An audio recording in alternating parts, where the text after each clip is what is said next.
Eternal Secret King Season 68. Bab 671, aku akan mematahkan 8 kakimu. Tatapan Suzimo menjadi dingin. Mencoba menggali. Laba-laba serigala pelangi secara alami memiliki sarana yang lebih unggul dari yang lain agar mereka dapat bertahan dari era primordial, atau mereka juga akan punah sejak lama. Itu adalah teknik iblis yang sebanding dengan menggali tanah. Dengan mengecilkan diri, laba-laba serigala pelangi dapat memasuki lumpur dan berjalan melalui celah sempit di bawah tanah dengan kecepatan yang sangat tinggi. Dalam waktu singkat, mereka bisa melarikan diri lebih dari 100 kaki jauhnya. Hal yang merepotkan adalah bahwa laba-laba serigala pelangi meluncur dengan kaki mereka di celah lumpur dan menyebabkan getaran yang sangat kecil yang hampir tidak bersuara, sangat sulit bagi makhluk hidup di permukaan untuk mendeteksi mereka. Selain itu, ada banyak serangga kecil di lumpur. Suara yang dikeluarkan oleh serangga yang merayap itu cukup untuk menutupi jejak Rainbow Wolf Spider sepenuhnya. Satu-satunya cara untuk mendeteksi Rainbow Wolf Spider adalah dengan kedatangan jiwa yang baru lahir dan melepaskan kesadaran roh mereka. Suzimo berdiri di tempat tanpa bergerak dan tiba-tiba menutup matanya. Dia sepertinya sedang kesurupan dan suara serangga, semut, dan angin di sekelilingnya tersaring sepenuhnya. Pendengaran universal. Indra Suzimo terlalu tajam setelah mengolah mistik klasik dari 12 Raja Iblis dari hutan belantara besar. Meskipun dia tidak memiliki esens spirit, dia bisa merasakan segalanya dengan membuka kelima inderanya dan gambaran yang jelas terbentuk di benaknya. 3 kaki dan 7 inci di bawah tanah, ada seekor laba-laba seukuran kuku yang sedang bergegas dan jaraknya 280 kaki. Suzimo membuka matanya dan seberkas kilat melintasinya. Berdebur. Suzimo sudah menghilang dari tempatnya. Dalam sekejap mata, dia tiba di atas laba-laba serigala pelangi. Membuat segel tangan, ujung jari Suzimo bergerak dengan gerakan yang tidak biasa. Akhirnya, sebuah telapak tangan raksasa muncul dan diselimuti di atas jalan yang dilewati laba-laba serigala pelangi. Pada saat yang sama, Suzimo membuka mulutnya dan mengucapkan sepatah kata pun dalam bahasa Sanskerta. Segel penundukan iblis dirilis bersama dengan mantra daming. Laba-laba serigala pelangi yang awalnya berlarian di lumpur bergidik. Ledakan. Sebuah telapak tangan besar turun dari atas dengan kekuatan apokaliptik yang mengancam untuk menaklukkan segala sesuatu yang menghalangi jalannya. Telapak tangan besar itu belum menyentuh tanah. Namun, sidik jari raksasa telah muncul di tanah, tertanam dalam di lumpur. Rainbow Wolf Spider langsung terbuka dan tidak bisa lagi bersembunyi. Manusia, bagaimana kamu mencoba membunuhku? Laba-laba serigala pelangi berteriak.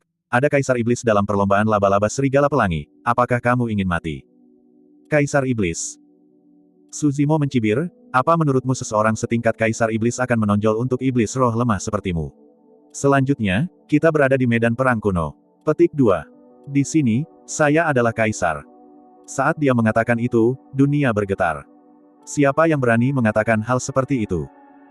Aura deras melonjak dari Suzimo dan kekuatan Demon Subduing Seal diintensifkan sebelum hancur. Skri. Laba-laba serigala pelangi tahu bahwa ia tidak bisa melarikan diri dan memekik nyaring. Ki darah di tubuhnya melonjak dengan cepat dan tumbuh menjadi ukuran 100 kaki dalam sekejap mata. Suara mendesing. Suara mendesing. Serangkaian benang sutra pelangi melesat dari perutnya menuju telapak tangan di langit. Racun di sutra sangat mendominasi dan langsung merusak telapak tangan yang terbentuk dari Demon Subduing Seal dengan suara mendesis. Cahaya roh telapak tangan berkedip dan kekuatannya berkurang. Mengerahkan kekuatan di kedelapan kakinya, laba-laba serigala pelangi terpental dan mengambil segel penundukan iblis di udara secara langsung. Ledakan. Ada suara yang memekakkan telinga. Segel penundukan iblis dibubarkan. Laba-laba serigala pelangi jatuh dengan keras ke tanah, menciptakan lekukan yang besar.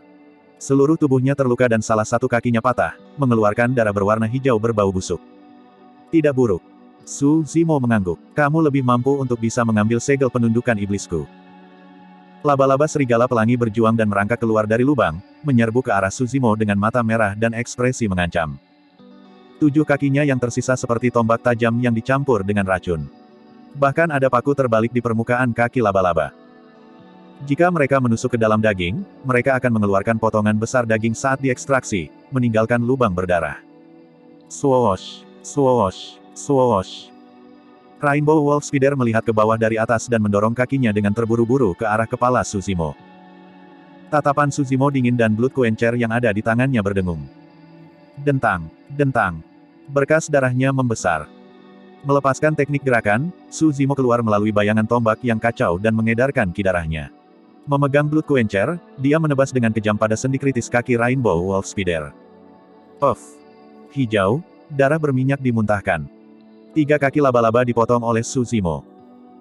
Terlepas dari jaring laba-laba, senjata lain untuk laba-laba serigala pelangi adalah kaki mereka yang bisa melawan senjata roh tingkat sempurna. Namun, serangan Su Zimo ditujukan pada persendian kaki yang paling lemah. Ditambah dengan ketajaman Blood Quencher, satu tebasan memutuskan 3 kaki Rainbow Wolf Spider. Petik 2. The Rainbow Wolf Spider mengeluarkan jeritan yang menyayat hati. Karena kamu meminum darahnya, aku akan mematahkan ke-8 kakimu. Tidak ada belas kasihan di mata dingin Su Zimo. Dia berhutang budi pada burung bangau abadi tua dari puncak etiril dan burung bangau kecil telah menemaninya untuk waktu yang lama di tempat tinggal guanya. Su Zimo menganggap monyet, harimau roh dan bangau kecil sebagai kerabatnya dahulu kala. Jika dia tidak kembali lebih awal, bangau kecil akan dikutuk ke hukuman abadi jika dia dibawa pergi oleh laba-laba serigala pelangi. Pada saat itu, dia juga akan sangat menyesal. Pikiran itu membuat Su Zimo merasa gentar. Rainbow Wolf Spider memiliki 4 kaki tersisa yang utuh dan dapat menopang tubuhnya. Istirahat. Tiba-tiba, ia menjerit dan mematahkan 2 kakinya, mengubahnya menjadi tombak panjang yang melesat ke arah Su Zimo dengan kecepatan yang sangat cepat. Trik Puni. Su Zimo mencibir dan mengayunkan Blood Quencher secara terbalik, menyapu dengan lembut seperti ripple untuk mengirim kedua kaki laba-laba itu terbang. Rainbow Wolf Spider benar-benar putus asa. Gerakan membunuh yang dulu mendominasi wilayah iblis tidak ada gunanya di hadapan manusia ini. Bagaimana mungkin monster mengerikan yang berinkarnasi ada dalam ras manusia? Sebelum pikiran itu selesai, mata laba-laba serigala pelangi kabur dengan kilatan jubah hijau. Sebelum dia bisa bereaksi, rasa sakit yang tajam melonjak ke seluruh tubuhnya dan 2 kakinya yang tersisa terputus. Berdebar. Tanpa dukungan apapun, laba-laba serigala pelangi jatuh ke tanah. Karena kehilangan darah yang sangat besar, tubuhnya menyusut terus-menerus dan menjadi seukuran manusia tidak lama kemudian. Merosot di lumpur, laba-laba serigala pelangi memelototi Su Zimo dengan tatapan berbisa. Su Zimo mengeluarkan tali dari tas penyimpanannya dan melemparkannya ke tubuh laba-laba serigala pelangi. Seketika, itu melingkar di sekitar yang terakhir. Setelah pertempuran di kota kuno, dia telah mengumpulkan puluhan ribu tas penyimpanan. Ada terlalu banyak senjata roh di tas penyimpanannya sekarang dan dia bisa dengan santai mengeluarkan senjata roh kelas tertinggi kapan saja. Aku akan meninggalkan hidupmu untuk bangau kecil. Su Zimo menyeret laba-laba serigala pelangi dan kembali ke tempat asalnya. Bab 672, Garis Darah Bifang. Medan perang telah menjadi sunyi, hanya menyisakan tanah hangus. The Soaring Serpent terbang ke udara menyemburkan lahar dengan liar dan membakar semuanya dalam jarak 500 km. Laba-laba serigala pelangi bukanlah satu-satunya yang ditekan oleh auranya sebagai makhluk surgawi, tetapi juga binatang iblis lainnya. Sebagian besar laba-laba serigala pelangi sudah dibakar sampai mati. Binatang iblis yang tersisa membebaskan diri dari kendali laba-laba serigala pelangi dan melarikan diri satu demi satu. Mundurnya penyerbuan binatang buas itu hanya menyisakan tumpukan bangkai dan tulang di tanah, beberapa di antaranya robek dan masih berasap. Monyet, roh harimau dan singa emas dipenuhi dengan luka di sekujur tubuh dan terengah-engah. Terima kasih, monyet dan roh harimau. Bangau kecil berbicara dalam bahasa manusia dan menggesek monyet dan pipi harimau roh dengan paruhnya yang panjang. Tidak apa. Monyet menyeringai dan melambai, menunjuk ke roh harimau di samping. Harimau mesum ini adalah orang pertama yang menyadari ada sesuatu yang salah dan menggumamkan sepanjang perjalanan. Saat itulah kami menyadari apa yang salah. Petik 2. Jantung harimau roh itu berdegup kencang dalam kebahagiaan saat merasakan tindakan intim bangau kecil itu. Namun, saat menyebut harimau sesat dari monyet, ekspresi harimau roh berubah canggung dan batuk 2 kali untuk mengalihkan ekspresi bangau kecil. Bangau kecil agak bingung. Monyet mencibir. Baik singa emas dan rubah kecil tahu alasannya dan tersenyum diam-diam. Menepuk dadanya sendiri, roh harimau berkata, meskipun aku belum pernah melihatmu dalam wujud manusia sebelumnya, aku langsung mengenalimu saat melihat matamu yang besar dan indah. Huff, sejak kapan kamu menatap matanya? Kamu melihat kakinya yang panjang sepanjang waktu. Monyet cemberut dan menggerutu pelan. Sambil memelototi monyet, roh harimau berkata dengan tergesa-gesa, jangan dengarkan omong kosongnya, bangau kecil. Roh harimau itu menatap tajam ke arah burung bangau kecil untuk membangun suasana hati, seolah ada sesuatu yang ingin dikatakannya. Setelah waktu yang lama, tepat ketika bangau kecil mulai merayap keluar, roh macan itu berteriak, "Ah!" Singa emas dan rubah kecil tidak sadar dan tersentak kaget, menatap harimau roh dengan kebingungan, tidak yakin apa yang akan dilakukannya. Monyet memutar matanya. Roh harimau melanjutkan, "Ah, matamu sangat indah dan cantik, seperti bintang dan bulan dan matahari dan airem." Singa emas mengerutkan kening. Rubah kecil itu menjadi kosong. Monyet tercengang, seolah disambar petir. Apakah roh harimau membuat puisi? Terlepas dari betapa buruknya puisi itu macet di tengah-tengah saat menyusunnya. Monyet mengulurkan tangan dan ingin mengirim roh harimau terbang dengan tamparan. Namun, itu benar-benar tidak bisa mengumpulkan kekuatan setelah pertempuran besar sebelumnya. Monyet hanya bisa menghela nafas dan berpaling, menyembunyikan wajahnya. Ia benar-benar tidak ingin melihat harimau roh dan memandang rendah yang terakhir dari lubuk hatinya. Dengan ekspresi malu, roh harimau itu menggaruk kepalanya dan terpesona oleh inspirasi, berteriak, seperti batu permata besar di dalam laut. Roh harimau itu mengangkat kepalanya dengan puas dan tersenyum sendiri dengan bodoh. Menurut pendapatnya, pernyataan terakhir itu adalah sentuhan akhir yang vital untuk membuat segalanya sempurna. Bangau kecil merasa menggigil di tulang punggungnya dan mau tidak mau bergidik. "Bagaimana menurutmu, bangau kecil?" Roh harimau mendekat dan menjilat wajahnya sendiri, bertanya. Memelototi roh harimau, bangau kecil bertanya dengan dingin, "Kamu kepanasan?" "Of." Rubah kecil tidak bisa menahan tawa. Monyet dan singa emas mencibir dengan liar di samping, juga berseri-seri. Roh harimau tidak mengira bangau kecil menjadi begitu tajam dan langsung dengan kata-katanya. Tidak dapat menerimanya sama sekali, wajahnya memerah dan ia benar-benar malu, tidak menginginkan apapun selain menemukan lubang untuk mengubur dirinya sendiri. Saat itu, seseorang terbang di udara dari langit yang jauh. Dia menyeret tali panjang yang diikat ke laba-laba dengan 8 kaki terputus, itu adalah wujud asli dari pria berjubah warna-warni. Mata bangau kecil dipenuhi dengan kebencian yang tak ada habisnya dan tubuhnya menggigil karena marah. "Apa kalian baik-baik saja?" Turun di depan semua orang, Suzimo mengeluarkan botol eliksir dari tas penyimpanannya. Tidak peduli apa yang dibutuhkan, aplikasi internal atau eksternal, pasti ada sesuatu. Saat ini, dia tidak kekurangan barang-barang seperti itu. Monyet dan harimau roh menerapkan obat secara diam-diam sambil merawat bangau kecil.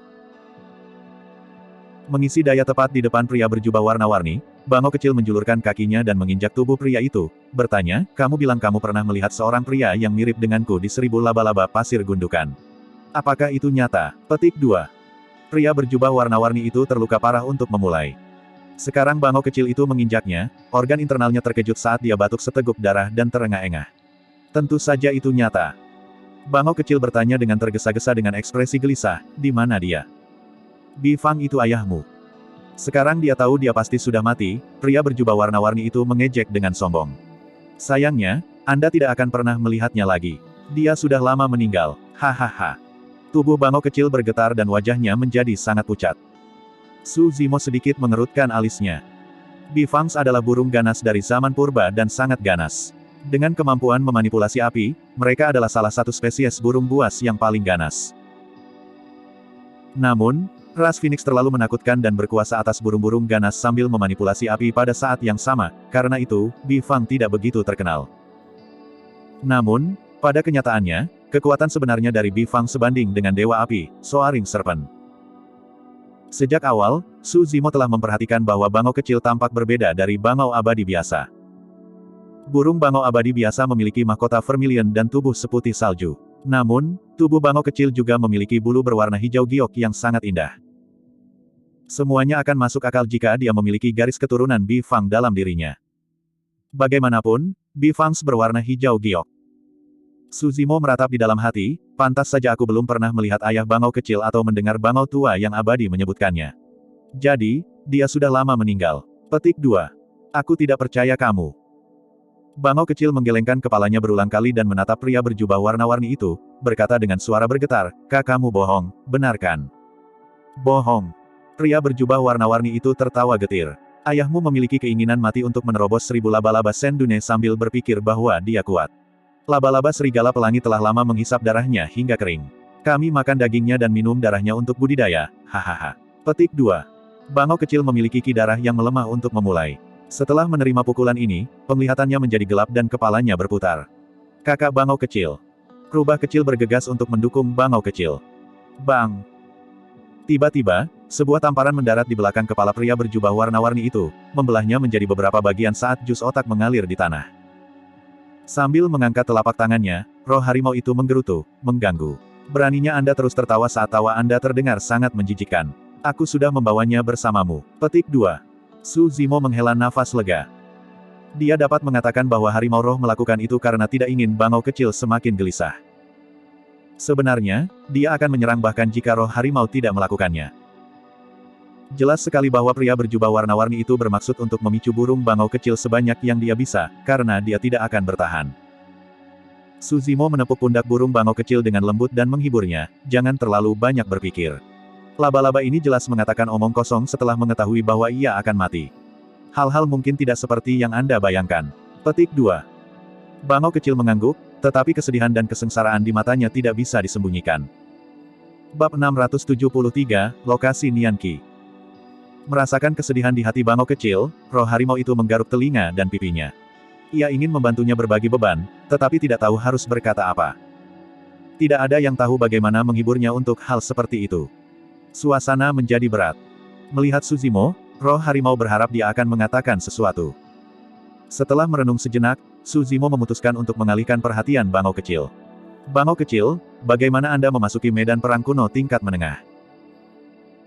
Meskipun bangau abadi tua telah menerobos 20 tahun yang lalu menjadi iblis-iblis tingkat tinggi yang setara dengan alam karakteristik Dharma manusia, mungkin tidak mungkin baginya untuk membuka titik teleportasi ke medan perang kuno menengah sendirian. Seolah-olah dia memanggil sesuatu, ekspresi bangau kecil berubah tiba-tiba dan dia berubah menjadi bentuk manusia. Dia meraih lengan Su Zimo dan berkata dengan cemas, selamatkan Nianqi. Pikirkan cara untuk menyelamatkan Nianqi. Petik 2. Hati Su Zimo tenggelam dan dia menarik napas dalam-dalam. Apa yang terjadi? Tenang dan bicara perlahan. Petik 2. Nianqi adalah gadis kecil yang dia ambil di ibu kota Zhou Agung dan dia mengandung banyak rahasia di tubuhnya. Misalnya, Nianqi sudah sangat kuat sebelum dia berkultivasi. Juga, Nianqi tampaknya tidak menua. Atau lebih tepatnya, waktu terasa berlalu sangat lambat baginya. Ini berarti umur Nianqi jauh lebih lama daripada siapapun yang memiliki level yang sama. Meski begitu, Su Zimo tidak meragukan Nianqi. Setiap orang punya rahasia. Selain itu, dia hanyalah seorang anak kecil dan memiliki hati yang murni. Baik itu padanya atau puncak ethereal, dia tidak membawa niat jahat. Dia bertarung dengan sekuat tenaga untuk pertempuran di Ethereal Peak dan hampir mati, jelas bahwa dia sudah menganggap Ethereal Peak sebagai rumahnya. Bangau kecil menjawab, seorang patriark tua dari dinasti Zhou Agung muncul dan berinisiatif untuk mencari ibu dengan maksud membuka tempat teleportasi bersama. Kepala keluarga adalah ciri Dharma, tetapi kidarahnya telah memburuk dan umurnya akan segera berakhir. Itulah mengapa dia memutuskan untuk menggunakan skill rahasia untuk menghabiskan sisa hidupnya dan melepaskan ledakan bersama dengan ibu untuk membuka tempat teleportasi. Petik 2. Namun, terowongan teleportasi sangat sempit dan hanya 2 orang yang bisa diteleportasi. Patriark Great Zhou memberikan kedua tempat itu ke Ethereal Peak. Petik 2. Ketika dia mendengar itu, Su Zimo mengangkat alisnya. Tindakan itu setara dengan mengorbankan nyawanya untuk memberikan hadiah besar kepada Ethereal Peak. Patriark Zhou Agung pasti memiliki motif untuk melakukan itu. Bangau kecil melanjutkan, Patriark Zhou besar tahu bahwa hidupnya akan segera berakhir dan khawatir bahwa bencana akan menimpa dinasti Zhou besar setelah kematiannya. Karena itu, dia ingin menggunakan hadiah ini sebagai imbalan atas perlindungan ibu dan Ethereal Peak. Petik 2. Dalam pertempuran di puncak Ethereal, 4 sekte besar lainnya menderita kerugian besar dan pembalikan Void mereka binasa. Meskipun Ethereal Peak juga menderita kerugian besar, muridnya yang masih hidup memiliki potensi besar untuk masa depan. Selanjutnya, burung bangau tua abadi berhasil memperpanjang hidupnya dengan pertempuran itu dan maju ke alam karakteristik Dharma. Dia membebaskan diri dari kekangan langit dan bumi dan membebaskan dirinya dari ancaman kematiannya dengan perpanjangan umurnya. Dengan itu, Ethereal Peak menjadi pemimpin dari 5 sekte utama secara instan. Kekuatannya melampaui 4 sekte utama lainnya dengan kuat dan semakin banyak pembudidaya yang ingin bergabung dengan sekte tersebut. Dalam 20 tahun terakhir, puncak Ethereal berubah menjadi sekte nomor 1 sebenarnya dari Great Zhou. Tidak sulit untuk memahami mengapa Patriark Zhou Agung membuat keputusan itu.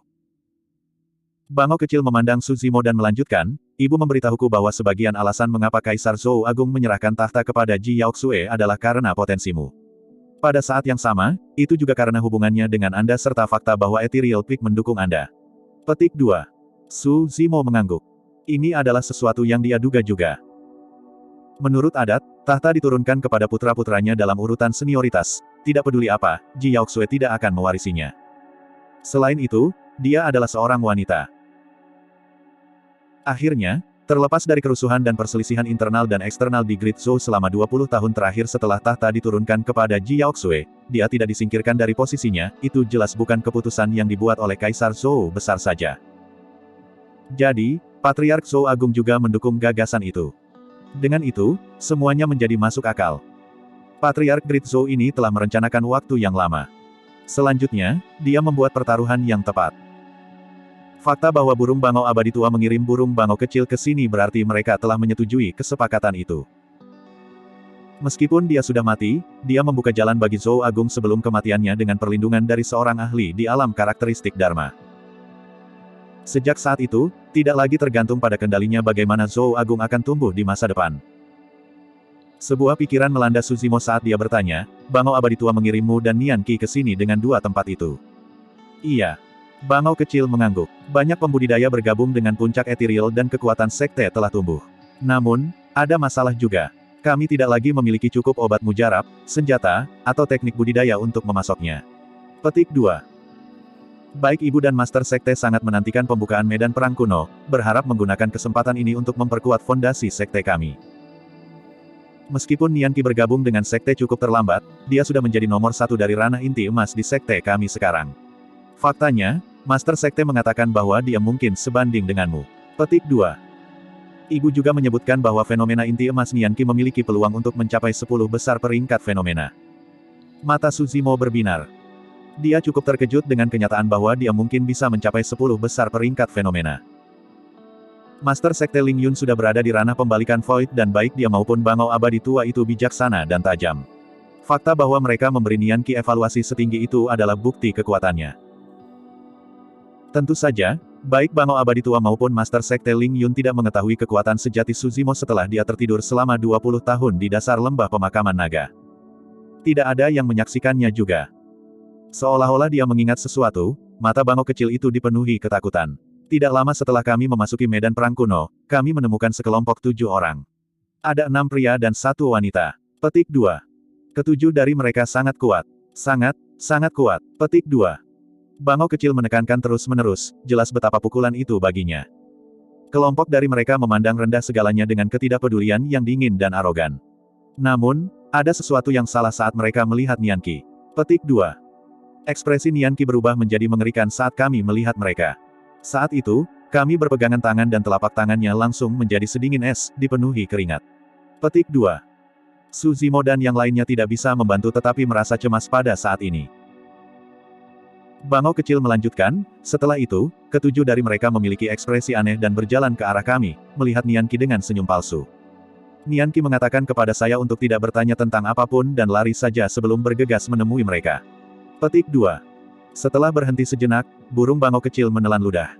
Saat Nian Qi bergegas, dia melepaskan fenomena inti emasnya. Namun, itu dihancurkan oleh satu pukulan dari pemimpin kelompok lawan. Petik 2. Ah! Rubah kecil berseru. Mempersempit pandangannya, Su Zimo bertanya, dia menghancurkan fenomena inti emas Nian Qi dengan satu pukulan. Iya. Rubah kecil mengangguk dengan keyakinan. Ekspresi Su Zimo berubah suram. Menurut Derek Abadi Tua, fenomena inti emas Nian Qi memiliki peluang untuk mencapai 10 besar peringkat fenomena. Dengan kata lain, fenomena inti emasnya pasti tidak lebih lemah dari Soaring Serpent dan Divine Turtle miliknya. Namun, fenomena inti emas yang menakutkan dihancurkan oleh satu pukulan. Su Zimo diam-diam kaget. Bahkan dia mungkin tidak bisa melepaskan ledakan sekuat itu. Tiba-tiba, Su Zimo menyadari bahwa medan perang kuno kali ini mungkin jauh lebih menakutkan daripada yang dia bayangkan. Bab 674, Saudara Tersumpah. Nian Qi tidak berhasil bertahan dalam 3 langkah melawan orang itu. Pada saat itu, saya sangat ketakutan dan pikiran saya hanya dipenuhi oleh suara Nian Qi yang meminta saya untuk melarikan diri. Petik 2. Mata bangau kecil dipenuhi rasa bersalah dan menyalahkan diri sendiri saat dia berkata dengan kepala tertunduk, saya tahu bahwa saya sangat lemah karena tidak memilih untuk bertarung bersama Nian Qi. Namun, saya benar-benar tidak bisa mengumpulkan keberanian di hadapan orang-orang itu.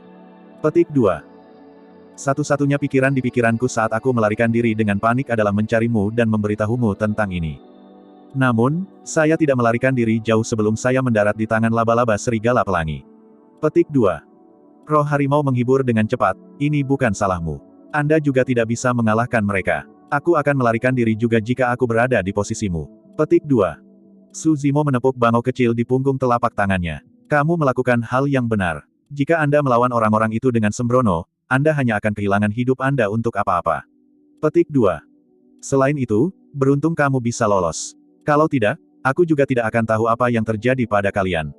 Petik 2. Ekspresi burung bangau kecil sedikit lega. Setelah hening beberapa saat, Su Zimo bertanya, apakah mereka menyakiti Nianqi? Tidak. Bangau kecil menggelengkan kepalanya. Pemimpin mereka hanya ingin menangkap Nianqi hidup-hidup. Dia menyebutkan sesuatu tentang kembali ke Penatua untuk mendapatkan hukuman, tapi aku tidak mendengar apa-apa lagi. Pada saat itu, bangau kecil menghela nafas lagi. Alasan kenapa aku kabur bukan karena mereka tidak bisa mengejarku. Itu karena mereka sama sekali tidak bisa diganggu dengan saya. Saya tidak akan pernah melupakan cara mereka memandang saya, seolah-olah saya adalah seekor semut. Petik 2. Siapa yang peduli jika semut dilepaskan? Su Zimo merenung sejenak sebelum tiba-tiba bertanya, seperti apa penampilan mereka? Bangau kecil menjawab, ketujuh dari mereka mengenakan kostum yang sangat kuno. Semuanya memiliki rambut emas, mata biru, lurus, hidung mancung dan sangat tampan. Mudah untuk mengenalinya. Petik 2. Penyebutan itu membuat jantung Su Zimo berdetak kencang. Penampilan Nianqi memang mirip dengan mereka. Dalam pertempuran di puncak Ethereal, Nianqi pernah melepaskan potensinya di saat-saat putus asa dan kekuatannya meledak. Rambut kuning layu awalnya berubah lurus dan menari dengan warna keemasan juga. Matanya biru dan auranya tak tertandingi, menyerupai makhluk surgawi yang bermartabat. Latar belakang Nianqi pasti ada hubungannya dengan orang-orang ini. Namun, Su Zimo tidak dapat mengidentifikasi dari mana mereka sebenarnya. Dia memiliki dugaan samar di dalam hatinya. Dilihat dari perilaku mereka, menurutku nyawa Nianqi tidak dalam bahaya untuk saat ini. Su Zimo melihat ke bangau kecil yang khawatir dan berkata dengan lembut, jangan khawatir, serahkan ini padaku. Iya. Bangau kecil mengangguk. Jika ada seseorang di medan perang kuno yang bisa menyelamatkan Nianqi, itu pasti Su Zimo. Ayo tinggalkan tempat ini dulu dan cari tempat lain untuk beristirahat. Monyet, roh harimau dan singa emas terluka. Meskipun mereka mengonsumsi cukup banyak ramuan, butuh beberapa hari untuk pulih sepenuhnya. Selama beberapa hari berikutnya, Su Zimo dan yang lainnya tidak terburu-buru bepergian dan beristirahat di dalam gua. Mereka sudah berada di medan perang kuno selama lebih dari sebulan. Spirit Ki yang kaya ditambah dengan pertempuran besar-besaran dan perkelahian yang mereka temui memicu ranah inti emas Su Zimo, dia akhirnya merasakan kesempatan untuk terobosan. Dalam dantiannya, inti emas yang mempesona berputar perlahan di atas bunga saraca. Aura inti emas sedikit rumit. Itu memiliki aura keabadian serta iblis. Kedua aura itu seharusnya saling bertentangan. Namun, ada aura sekte Buddha di inti emas yang menciptakan harmoni untuk menggabungkan aura abadi dan iblis sepenuhnya. Su Zimo mengambil posisi lotus dengan mata tertutup dan rambut hitamnya menari-nari sendiri. Di sebelah kiri, kabut air naik dan bayangan penyu surgawi muncul. Di sebelah kanan, nyala api berkobar dan bayangan ular yang melonjak turun. Secara bertahap, seiring berjalannya waktu, aura di dalam tubuh Su Zimo meningkat. Itu berlanjut sampai api dan air menyatu dan kura-kura dan ular saling terkait. Seluruh kekosongan bergetar sesaat. Aura gemetar memancar dari tubuh Su Zimo, menyebar melalui lubang seperti riak. Monyet dan yang lainnya terkejut dan berlari keluar, mengawasi dari pintu masuk gua. Di mana-mana riak memanjang, bebatuan dan pasir hancur menjadi kehampaan.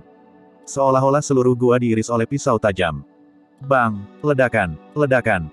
Gunung itu sendiri bergetar. Gunung-gunung runtuh dan tanahnya hancur. Ledakan! Sepertinya ada ledakan keras di dalam tubuh Su Zimo. Dua cahaya surgawi muncul di dalam gua.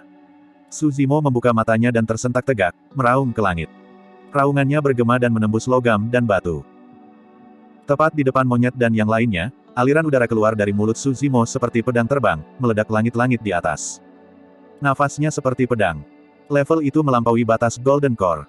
Keberhasilan. Pada titik ini, Su Zimo berada di Golden Core yang sempurna. Selangkah lebih maju dan dia akan maju ke alam jiwa baru lahir, mengembangkan roh esensi yang legendaris dan mendapatkan kendali atas kekuatan Dharma. Kecepatan kultivasinya tidak dianggap sebagai yang terbaik. Namun, Mengingat fakta bahwa dia bisa mencapai tahap ini dengan keabadian dan kultivasi iblis, itu adalah prestasi yang sangat langka. Inti emas Su Zimo memudar secara bertahap. Dia mengekang aura dan ketenangannya kembali ke gua. Monyet dan yang lainnya juga telah mencapai terobosan di alam kultivasi mereka dalam beberapa hari terakhir dan hampir semuanya berada di alam inti dalam yang sempurna. Daging yang mereka konsumsi bersama Su Zimo dipenuhi dengan esensi kekuatan hidup terkaya. Ditambah dengan obat mujarab yang tak terhitung jumlahnya, hanya logis bahwa mereka akan mencapai tahap budidaya ini. Bangau kecil masih sedikit sedih selama beberapa hari terakhir. Itu bukan hanya karena perhatian Nian Qi. Lebih dari itu juga berita kematian kerabatnya. Su Zimo bisa berempati dengan emosinya. Harimau roh menemani bangau kecil siang dan malam, mencoba yang terbaik untuk menemukan cara untuk menghiburnya tetapi tidak berhasil. Hari ini, roh harimau sepertinya memikirkan sesuatu dan berlari ke depan semua orang dengan penuh semangat, berteriak, "Hei, hei. Saya punya saran." Petik 2. Setelah jeda singkat, roh harimau itu menarik napas dalam-dalam dan berkata dengan sungguh-sungguh, "Mari kita menjadi saudara angkat." Saudara tersumpah. Mata monyet berbinar. Kelompok dari mereka memiliki hubungan yang sangat dalam sejak awal. Meskipun singa emas dan rubah kecil bergabung kemudian, mereka telah mengintegrasikan diri mereka ke dalam grup dengan interaksi terakhir mereka. Selanjutnya, baik itu rubah kecil atau singa emas, keduanya telah mendapatkan pengakuan semua orang setelah pertempuran di kota kuno. Golden Lion secara alami sangat senang. Rubah kecil tidak akan mundur. Dia bahkan memiliki lebih banyak alasan untuk mengikuti Su Zimo setelah bersumpah sebagai saudara kandung. Ketika dia mendengar itu, bangau kecil bangkit dan ada sedikit kehidupan lagi dalam cara dia memandang monyet, roh harimau dan semua orang. Su Zimo mengangguk dalam diam. Meskipun roh harimau tampak kasar, ini adalah saran yang bagus. Alasan mengapa bangau kecil marah adalah karena dia kehilangan kerabat. Tapi setelah mereka menjadi saudara sumpah, dia akan mendapatkan beberapa kerabat lagi. Setelah merenung sejenak, monyet memandang Su Zimo dan berkata dengan sedikit ragu-ragu, "Jangan ikut campur. Bagaimanapun juga kamu adalah manusia. Jika Anda menjadi saudara sumpah dengan kami, Anda pasti akan mendapat masalah di masa depan." Petik 2. Hahaha. Su Zimo tertawa terbahak-bahak. "Monyet, apakah aku terlihat seperti seseorang yang pengecut? Memang benar aku manusia, tapi aku bersikeras untuk bersumpah bersaudara dengan kalian. Tidak peduli seberapa besar masalahnya, aku akan mengambil semuanya." Petik 2. Baiklah, mari kita lakukan. Monyet juga disegarkan. Tentu. Roh harimau bersorak. Pada saat itu, tidak ada yang menyadari bahwa upacara yang tampaknya biasa-biasa saja sebagai saudara sumpah di sudut medan perang kuno akan berakhir dengan menentukan keadaan masa depan Tianhuang daratan sampai tingkat tertentu. Bab 675, 7 Saudara. Seperti yang disebutkan monyet, Su Zimo tidak akan bisa menjelaskan banyak hal selama sisa hidupnya jika dia bersumpah dengan mereka. Namun, Su Zimo tidak peduli. Alasan mengapa dia berkultivasi adalah agar dia dapat melakukan apa yang dia inginkan, bagaimana dia bisa dibatasi oleh batasan pedoman moral atau cita-cita yang berbeda dari makhluk abadi dan iblis. Jika dia ingin mendirikan Dao, dia harus memiliki keberanian untuk membebaskan diri dari semua batasan dan aturan. Roh harimau berkata, "Kita harus menambahkan orang lain meskipun dia tidak ada di sini bersama kita sekarang." Bangau kecil bertanya, "Little Night Spirit, kan?" Roh harimau itu mengangguk dengan tergesa-gesa dan mengibaskan ekornya, memuji, "Kamu benar-benar pintar, bangau kecil."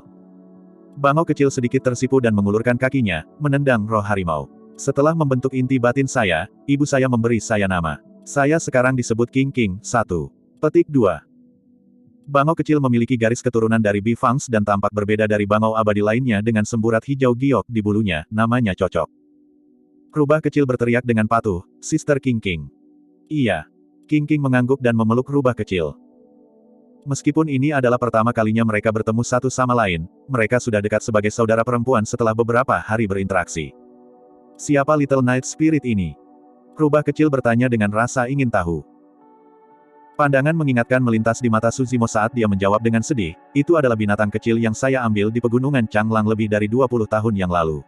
Seharusnya sudah dewasa sekarang." Petik 2. Saat roh malam disebutkan, monyet, harimau roh, dan bangau kecil terlihat prihatin.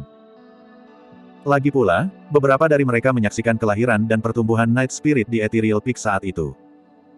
Night Spirit pilih-pilih makanan dan tidak akan menyentuh daging binatang iblis biasa. Untuk memberi makan roh malam, monyet, harimau roh dan burung bangau kecil berjuang menembus hutan dan menderita luka di sekujur tubuh untuk mendapatkan daging yang berbeda sehingga roh malam bisa merasakan semuanya. Meskipun periode waktu itu sulit dan berbahaya, mereka sangat gembira saat melihat roh malam tumbuh sedikit demi sedikit.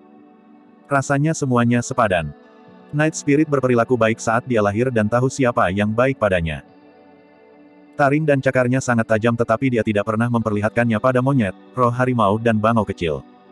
Sudah lama sekali saya tidak melihat anak itu. Aku ingin tahu bagaimana dia sekarang setelah dia dewasa. Apakah dia masih mengingat kita? Monyet berada dalam kondisi emosi yang langka.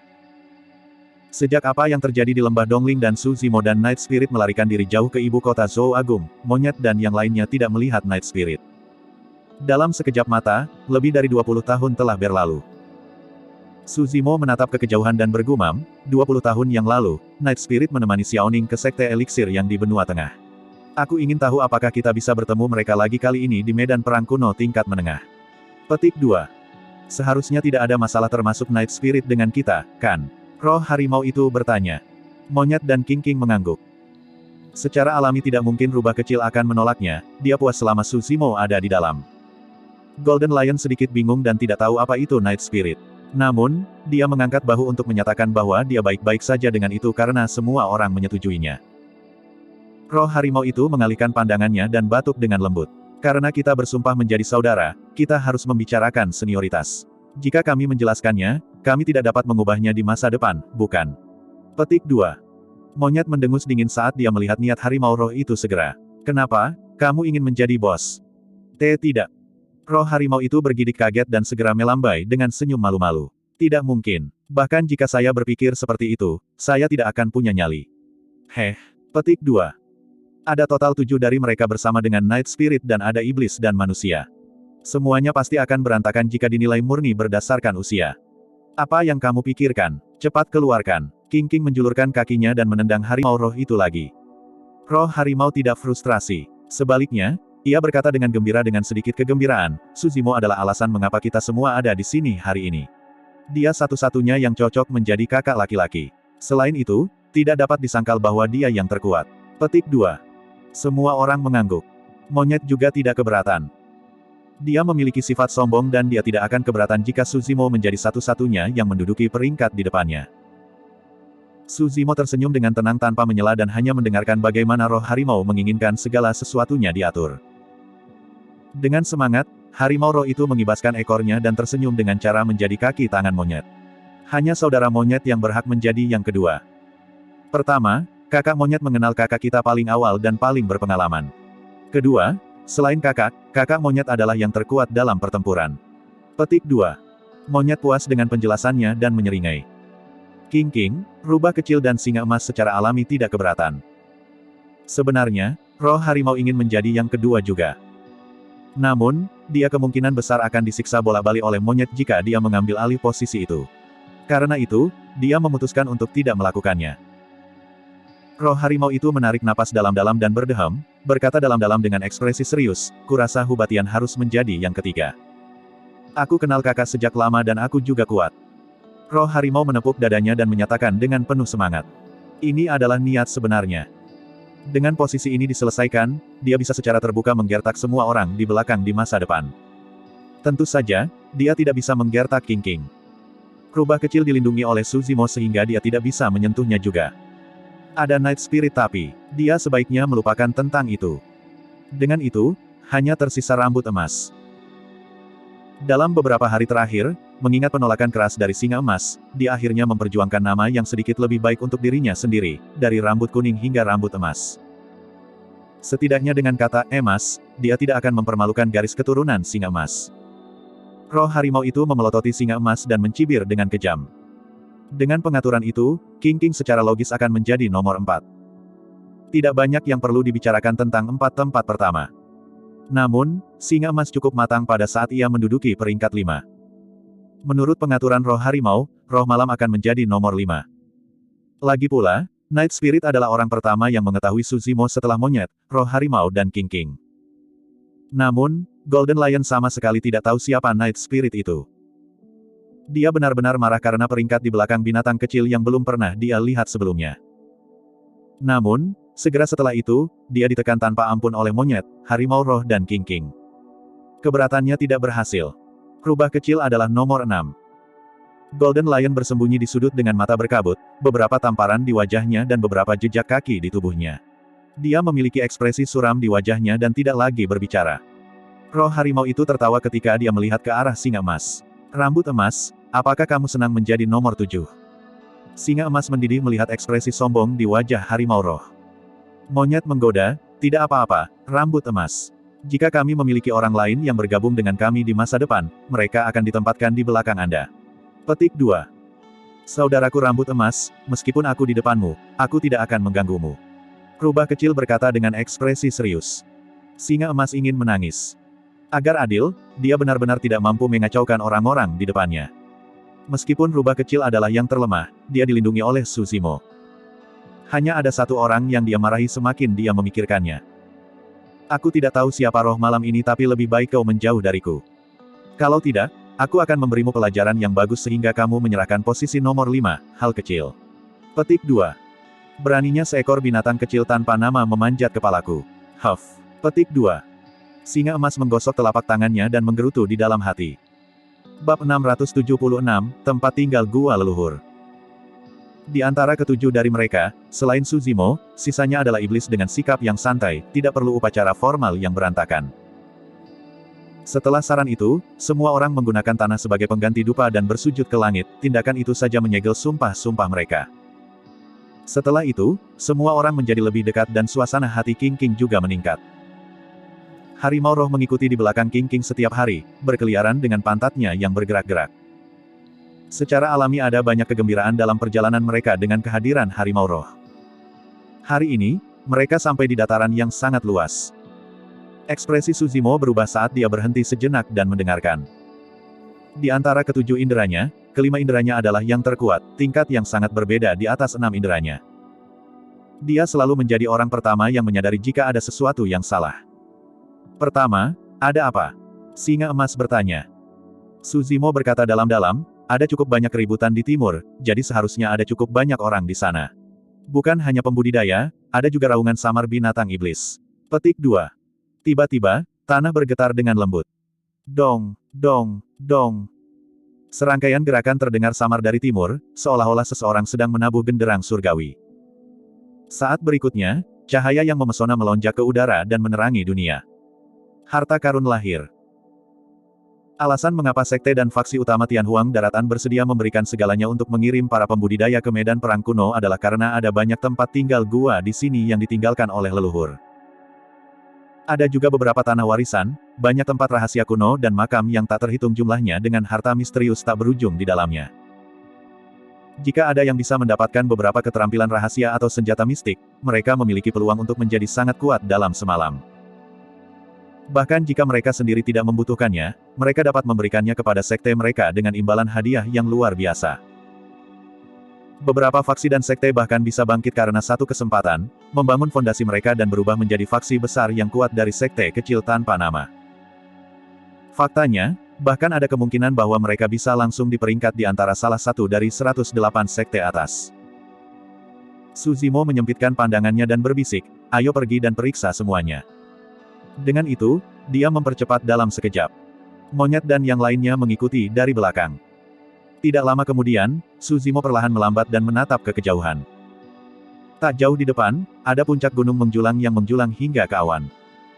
Di sekitar puncak gunung banyak pembudidaya.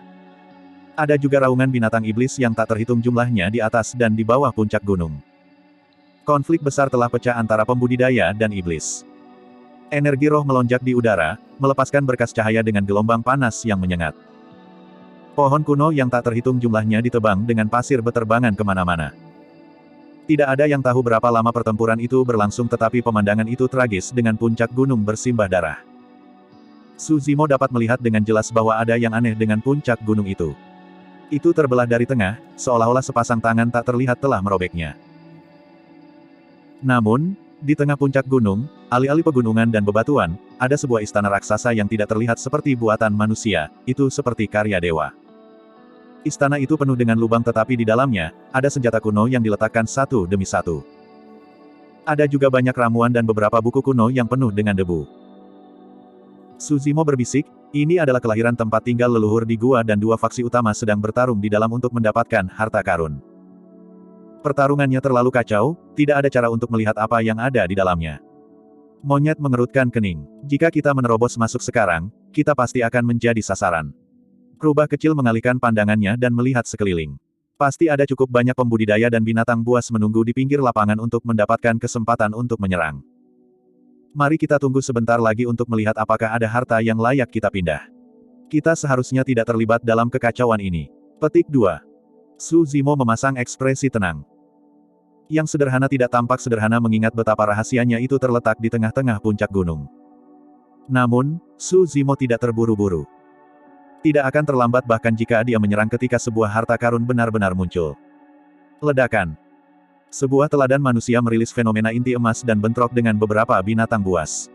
Kekuatan yang dihasilkan menyebar keluar dan bahkan seluruh istana bergetar. Banyak senjata terjebak dalam fluktuasi energi dan tersebar di udara.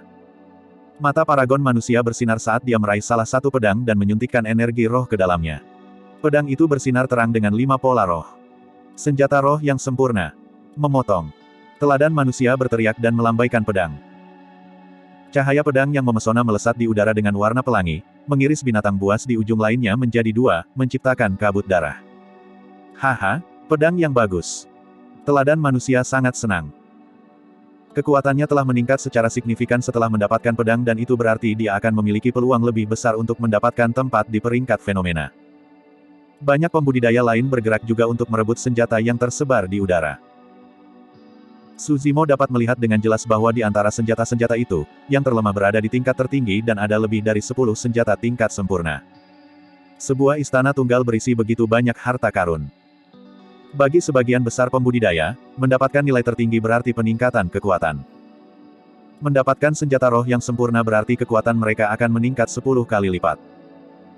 Baik itu senjata roh tingkat tertinggi atau sempurna, tidak satupun dari mereka menarik Suzimo lagi. Tujuan terbesar dari perjalanannya kali ini adalah untuk melihat apakah dia bisa mendapatkan senjata Dharma berlevel tinggi. Bukan hanya untuk dirinya sendiri, tapi juga monyet dan yang lainnya. Meskipun monyet dan yang lainnya adalah iblis, setelah mereka menerobos inti dalam mereka dan membentuk roh esensi, mereka juga dapat memperbaiki senjata Dharma untuk diri mereka sendiri. Yang terbaik adalah jika mereka bisa mendapatkan senjata Dharma yang cocok sebelum menerobos ke ranah jiwa yang baru lahir.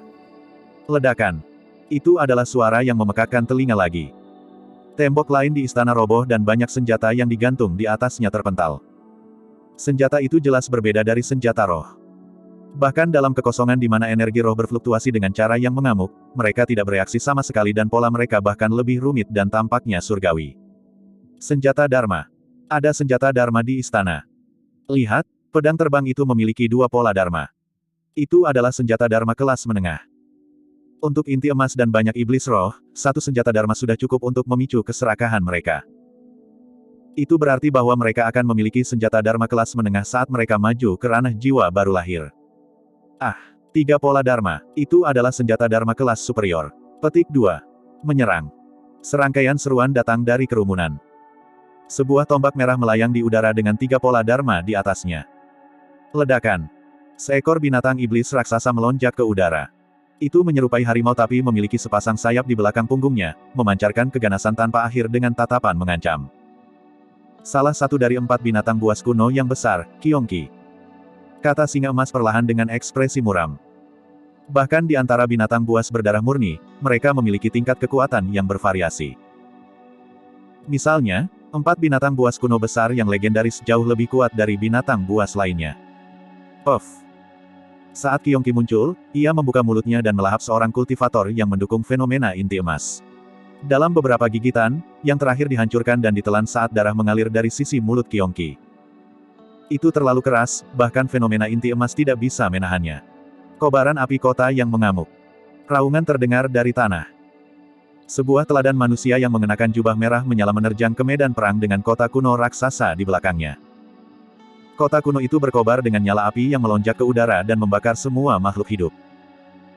Saat kota kuno itu turun, ia menghancurkan hewan buas berdarah murni lainnya menjadi lumpur sebelum membakarnya menjadi abu. Itu adalah salah satu dari 10 sekte atas di wilayah utara, teladan dari lembah Blaze Columbus. Senjata Dharma kelas superior telah muncul dengan sendirinya. Lebih banyak paragon dan binatang buas memasuki medan perang. Bab 677, Kultus Pemurnian Mayat. Haruskah kita pergi dan berjuang untuk itu? Roh harimau sedang bersiap untuk pergi dengan kegembiraan di matanya. Tidak perlu. Su Zimo memiliki ekspresi tenang dan kilatan berkilau di matanya. Meskipun senjata Dharma tingkat superior tampak bagus, tidak ada gunanya kita mengambil risiko untuk memasuki kekacauan ini. Di medan perang kuno, bahkan untuk senjata Dharma yang pernah menjadi milik Dao Lord atau tokoh perkasa, kekuatan Dharma mereka telah lama menghilang tanpa penyempurnaan esens spirit dan berlalunya tahun yang tak terhitung jumlahnya. Senjata-senjata ini telah jatuh ke tingkat senjata Dewa Dharma yang sempurna sejak lama. Satu-satunya perbedaan adalah bahwa pola Dharma mereka masih ada dan nilai mereka tidak berubah. Oleh karena itu, bahkan jika ada senjata Dharma yang muncul, itu kebanyakan untuk Lord yang sempurna. Pergi, ayo tinggalkan tempat ini dulu. Su Zimo melambai dan bersiap untuk pergi bersama monyet dan yang lainnya. Kamu ingin pergi setelah datang ke sini. Seekor burung ganas raksasa melebarkan sayapnya dan menutupi langit dengan aura iblis yang sangat deras. Tatapannya tajam saat melotot ke bawah, menyelam ke arah rubah kecil dengan cakar yang terulur. Rubah adalah penggoda alami. Kecuali mereka memiliki dukungan yang kuat, binatang iblis yang tak terhitung jumlahnya akan bertarung untuk mereka saat mereka muncul.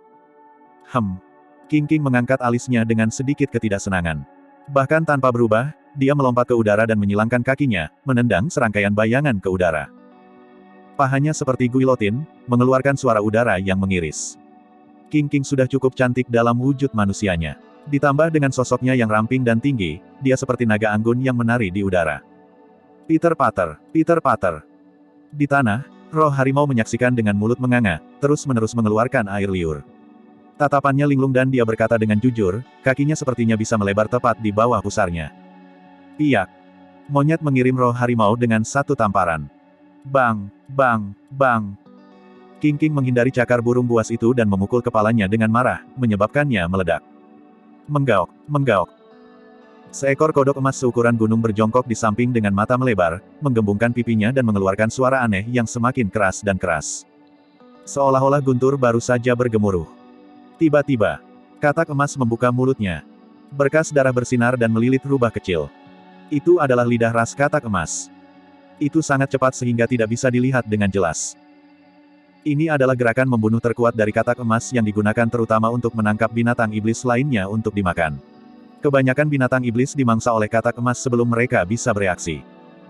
Meskipun rubah kecil tidak dapat bertahan melawan ini, tidak ada jejak ketakutan atau kepanikan di matanya. Salah satu dari sedikit sosok di sekitarnya sudah cukup untuk membunuh katak emas. Piyak. Tepat saat lidah darah hendak melakukan kontak dengan tubuh rubah kecil, telapak tangan berbulu muncul dan meraih lidah katak emas. Mata monyet bersinar dengan sinar merah saat dia menatap katak emas tidak jauh dan menyeringai. Sing. Menggunakan kekuatan di kedua lengan, monyet merobek lidah darah dengan darah menyembur kemana-mana. Ledakan. Segera setelah itu, kaki monyet hinggap di tanah dan tubuhnya mengembang. Dia tiba di depan katak emas dengan langkahnya dan mengayunkan tinjunya yang besar ke arah yang terakhir. Katak emas mencabut lidahnya yang terputus dan mulutnya dipenuhi dengan darah segar saat kebencian melonjak melalui matanya. Tiba-tiba, gelembung darah seukuran kepalan tangan muncul di tubuhnya, membesar dalam hitungan detik. Jepret. Su Zimo menunjuk dengan lembut dan petir surgawi menghantam kepala katak emas. Katak emas bergidik dan semua gelembung darah yang muncul segera meledak dengan asap berasap, racun dalam darahnya dibersihkan dengan kekuatan guntur secara instan. Bang! Tinju monyet menghantam kepala katak emas, membunuh binatang buas itu seketika. Lebih banyak binatang iblis menyerang mereka.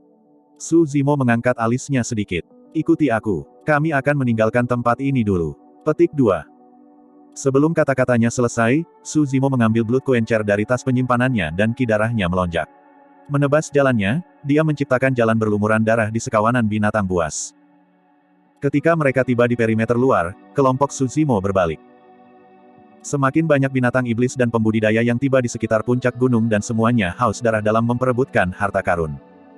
Ini adalah medan perang kuno. Itu adalah tempat di mana peluang dan bahaya hidup berdampingan. Mari kita lihat di tempat lain. Sepertinya ada hal lain yang aneh di sekitar area ini. Petik 2. Su Zimo mengedarkan pendengaran universal dan setelah beberapa saat, menunjuk ke arah sebelum ngebut dengan semua orang. Tidak lama kemudian, rombongan mereka berhenti. Ada rawa di depan mereka di mana istana lain berdiri dengan banyak ramuan dan senjata melayang di udara. Banyak pembudidaya dari berbagai faksi dan sekte bertempur sampai mati dengan binatang iblis di udara untuk mendapatkan senjata dan ramuan. Rawa diwarnai merah dengan darah. Banyak mayat jatuh dari udara ke rawa, tenggelam perlahan sebelum menghilang. Su Zimo memfokuskan pandangannya. Ada banyak senjata di udara dan beberapa di antaranya adalah senjata Dharma. Namun, yang terbaik di antara mereka hanya memiliki 3 pola Dharma, mereka adalah senjata Dharma kelas superior. Bagi kebanyakan pembudidaya, itu layak diperjuangkan untuk senjata Dharma kelas superior. Namun, setelah beberapa saat ragu, Su Zimo memutuskan untuk tidak melakukannya. Ayo pergi. Secara alami tidak mungkin monyet dan yang lainnya akan keberatan. Kelompok mereka melanjutkan. Tidak lama kemudian, mereka melihat tempat tinggal gua lain muncul dan sekelompok sekte dan faksi lainnya berjuang untuk harta yang ditinggalkan. Setelah menonton di pinggir lapangan sejenak, Su Zimo menggelengkan kepalanya dan pergi bersama monyet dan yang lainnya. Keesokan harinya, kelompok mereka melakukan perjalanan secara berkelok-kelok. Di daerah itu, lebih dari 10 gua muncul dengan berbagai faksi dan sekte yang bertarung untuk mereka. Di antara mereka, mereka bahkan melihat murid dari sekte super. Aneh. Su Zimo sedikit mengerutkan alisnya. Dia tidak tahu apa yang terjadi tapi sepertinya banyak gua yang tersembunyi di daerah itu muncul secara tiba-tiba. Kelompok mereka melanjutkan dan sekali lagi, suara perkelahian yang disertai dengan raungan binatang iblis dan pekikan burung ganas bisa terdengar di depan, itu sangat berisik. Gua lain tinggal. Tatapan singa emas berkilauan dan dia bergumam, tongkat yang diperjuangkan orang-orang itu tampaknya adalah senjata Dharma tingkat tertinggi dengan 4 pola Dharma. Di udara, 2 kelompok pembudidaya sedang memperjuangkannya. Satu partai hanya memiliki 2 pembudidaya. Sisi lain memiliki lusinan pembudidaya, yang semuanya memiliki wajah sangat pucat dengan aura yang sangat yin di sekitar mereka. Bibir mereka berwarna hijau keunguan dan mereka menyerupai hantu jahat dari neraka. Para pembudidaya berdiri tak bergerak di tanah, memegang tongkat panjang di tangan mereka saat mereka mengendalikan lusinan mayat mengerikan di sisi lain. Setiap mayat mengeluarkan bau busuk yang kental dan bersinar dengan kilau logam di seluruh tubuh mereka. Mereka kebal, seolah-olah mereka dimurnikan dengan sesuatu yang tidak diketahui. Kuku mereka panjang dan tampak seperti belati tajam yang berkilau dengan cahaya hijau samar, semuanya mengandung racun. Itu adalah salah satu dari 5 doktrin sesat, kultus pemurnian mayat. Mayat adalah mayat pertempuran yang secara khusus disempurnakan oleh Corps Refinement Cult. Kebal terhadap senjata dengan kekuatan luar biasa dan racun beracun di tubuh mereka, mereka sangat menakutkan dan merepotkan untuk dihadapi. Lusinan mayat mengepung 2 orang di tengah-tengah mereka dan menyerang dengan liar. Bab 678, Fenomena Kaisar Dunia Bawah. Dari keduanya, salah satunya gemuk dan pendek, seperti kantung udara. Yang lainnya dipotong pendek dan tampak persegi dan jujur, seperti orang desa. Kultivator yang jujur memegang batang besi tipis di tangan kirinya yang diukir dengan pola yang rumit dan rumit. Benang tipis yang hampir tak terlihat menjulur dari ujung jari tangan kanannya. Dia mengumpulkan ki seperti benang. Itu adalah keterampilan rahasia dari salah satu dari 5 doktrin sesat, Sekte Boneka.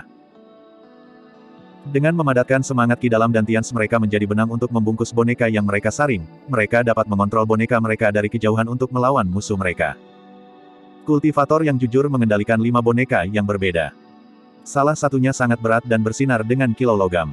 Setiap langkah yang diambil menciptakan jejak yang dalam di tanah. Setiap gerakan yang dibuatnya berat dan kokoh. Tubuh boneka lain yang dibuat dengan bahan yang tidak diketahui hampir transparan. Itu adalah cairan seperti air dan tampak lemah.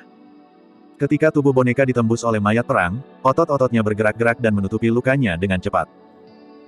Boneka lainnya berwarna merah tua dan dibakar dengan api di sekujur tubuh. Setiap gerakan yang dilakukannya membawa gelombang panas yang menyengat yang membuat lingkungan menjadi kering.